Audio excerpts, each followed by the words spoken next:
I'm joined by Nick Morris, Policy and Communications Officer at Crisis, and we're talking about the people who are sleeping on the street right now, with Storm Eunice obviously battering the whole of the UK, having a real impact on those who actually sleep outdoors. Nick, what's the picture today? What have your teams been doing? Well, yes, you're right that Storm Eunice has been affecting us all across the South Wales area and the rest of the UK. And it's really the case that people who are out on the street are those who are most exposed to this. And of course, we've all been advised, to stay indoors if possible. That's really not possible if you don't have a shelter or a home to go to.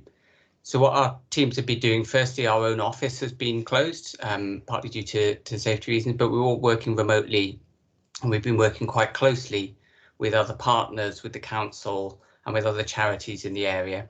And a lot of those charities are doing the outreach work sort of face to face with people who are facing homelessness on the street. Have you managed to get all those that you could indoors to protect them from the storm?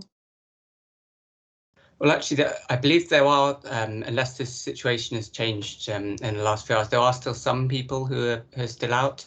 But actually, the councils in the area, and in fact across the whole of Wales, have actually been doing quite a lot of outreach work with people on the street, mainly as a result of the pandemic, actually, in the past couple of years. So they are actually very well kind of versed in doing this. Obviously, the Storm Eunice gives an extra urgency, like the risk to life that a big weather event like this poses.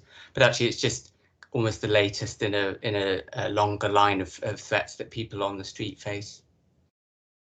Nick, today, obviously, the picture we've been hearing, lorries turned over, power cuts, outages everywhere, and even a dome blown off a building in Cardiff, a sports village. It's quite, chaotic scenes, really. Is this something you've seen before? I don't think I've ever known anything like this, almost like a lockdown due to the weather in the UK. No, this isn't something that we've had to deal with in recent years. But of course, there have been other threats, particularly to people on the street when we've had particularly cold weather before.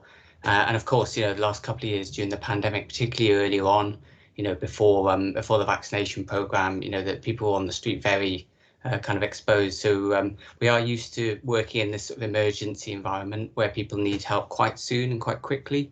And really the priority there is about helping people off the street away from danger. But actually in the longer term, it's also about working with people in that situation for the longer term and helping them into sort of more settled accommodation, not just out of immediate danger, but into something that's more sustainable for them. What kind of figures are we looking at now? People sleeping rough? Well, the latest official figures from the Welsh Government are actually a little bit older, but we know that rough sleeping has come down quite a lot in the last couple of years. But that there are sort of, figures, for example, in Swansea, sort of in the tens, around the tens in the 20s of people out on the street still. But actually, as well as that, quite a lot of people who are staying in really short-term emergency accommodation in a bed and breakfast, in a hostel or a hotel placement as well. So it's not just about those who are immediately in danger on the street, but also those who've had a little bit of help to keep them out of danger, but actually need something a little bit more long term as well. Cost of living crisis, of course, is having an impact on lots of families across the area, and they might find themselves in a position where they might need crisis. Remind us where you are, where you're based, and how can they access your services? Well, we work across the Swansea Bay area. We've got headquarters in the middle of town in Swansea. Our support's available online. We've got a telephone number there as well on our website, and we also work quite closely with other charities and with the council. So often people are referred for help as well. And if we can't help immediately, we've got a lot of links with other organisations as well. So people can get in touch, and either we can help directly or point them in the right direction.